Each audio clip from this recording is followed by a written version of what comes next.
Bismillahirrahmanirrahim. Assalamualaikum warahmatullahi wabarakatuh. Perkenalkan, nama saya Iis Cahyati dari Program Studi Pendidikan Matematika Universitas Kuningan. Di sini saya akan menjelaskan mengenai 8 standar nasional pendidikan di SMA untuk memenuhi mata kuliah administrasi pendidikan.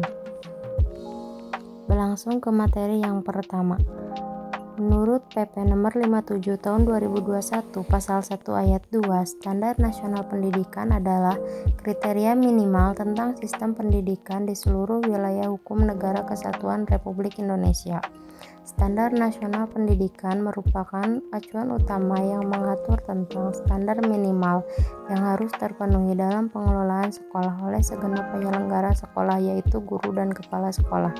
Standar nasional pendidikan digunakan sebagai acuan pengembangan kurikulum dan penyelenggaraan pendidikan untuk mewujudkan tujuan pendidikan nasional. Sementara itu, dalam pelaksanaan akreditasi, Badan Akreditasi Nasional menggunakan perangkat yang dasar penyusunannya mengacu kepada indikator-indikator yang harus dipenuhi oleh satuan kependidikan dalam pemenuhan 8 standar nasional pendidikan, yaitu standar isi, standar kompetensi lulusan, standar proses, standar pendidik dan tenaga kependidikan, standar sarpras, standar pengelolaan, standar pembiayaan, dan yang terakhir yaitu standar penilaian. Lanjut ke materi yang pertama, yaitu standar isi. Komponen standar nasional pendidikan standar isi termuat dalam Permendikbud nomor 21 tahun 2016, memuat tentang tingkat kompetensi dan kompetensi inti sesuai dengan jenjang dan jenis pendidikan tertentu, meliputi sikap spiritual, sikap sosial, pengetahuan, dan keterampilan. Indikator pemenuhan standar isi diantaranya yang pertama, sudah melaksanakan KTSP untuk semua mata pelajaran, telah melaksanakan kegiatan pengembangan KTSP sesuai ketentuan, ada dokumen kurikulum yang berupa dokumen 1 dan silabus, ada dokumen kegiatan remedial dan pengayaan oleh guru, ada kegiatan BK dan ekstrakurikuler, terdapat standar kompetensi untuk semua mata pelajaran, dan yang terakhir menghitung hari efektif, minggu, dan hari libur dalam dokumen kalender pendidikan. Yang selanjutnya yaitu standar proses. Komponen standar proses termuat dalam Permendikbud nomor 22 tahun 2016.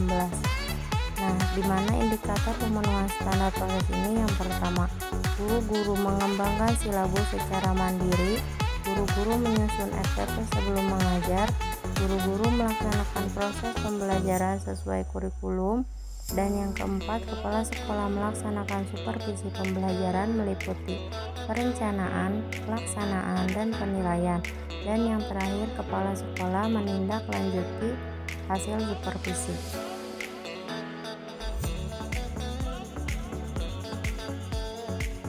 Yang ketiga, standar kompetensi lulusan. Indikatornya meliputi ada dokumen kriteria ketuntasan minimal atau disebut KKM.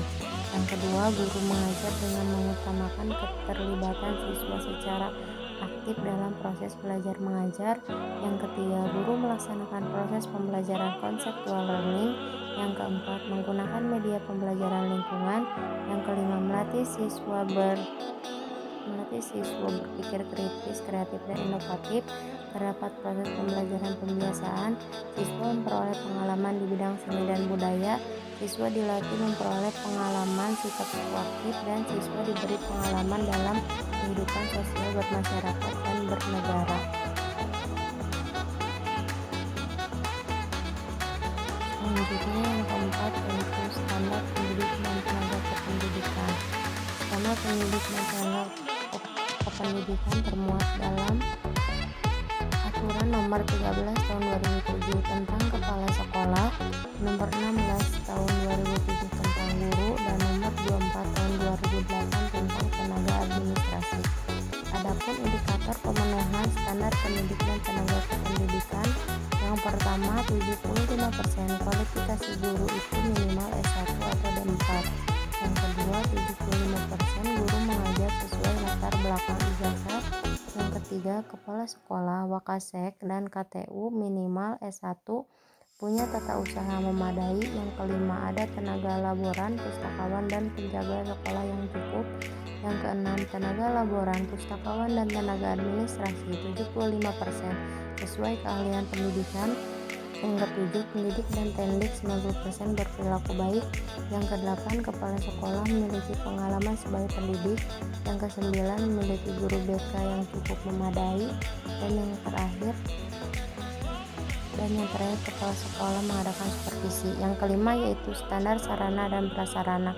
Yang pertama, memiliki luas lahan sesuai ketentuan, memiliki gedung sekolah sendiri, memiliki ruang kepala sekolah dan TU, sarpras yang belajar yang cukup, ada ruang laboratorium, terdapat ruang BK, OSIS, PMR, dan UKS, terdapat ruang guru, musola, fasilitas olahraga, dan terdapat gudang dan aula.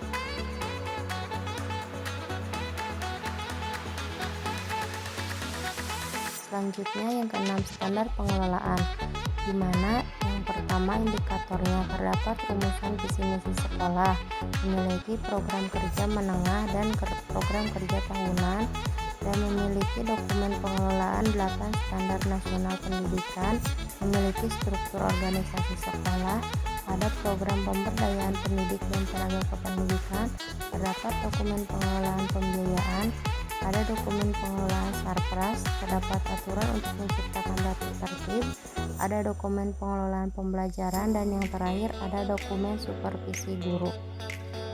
Yang ketujuh, standar pembiayaan, indikatornya memiliki dokumen nilai aset, terdapat rencana kerja anggaran sekolah atau disebut RKAS. Yang ketiga, memiliki modal kerja untuk pembiayaan sekolah, memiliki data pembayaran gaji, memiliki anggaran pembiayaan sarpras, memiliki anggaran pembiayaan ujian semester dan ujian sekolah, memiliki data sumber dana yang jelas dan teratur, dan yang terakhir terdapat laporan pertanggungjawaban keuangan tahunan. Yang terakhir, standar penilaian. Indikator yang pertama, setiap guru merancang kriteria penilaian yang dimuat dalam silabus. Yang kedua, setiap silabus mata pelajaran dilengkapi dengan indikator pencapaian kompetensi dasar. Yang ketiga, guru memiliki dan mengembangkan berbagai instrumen penilaian.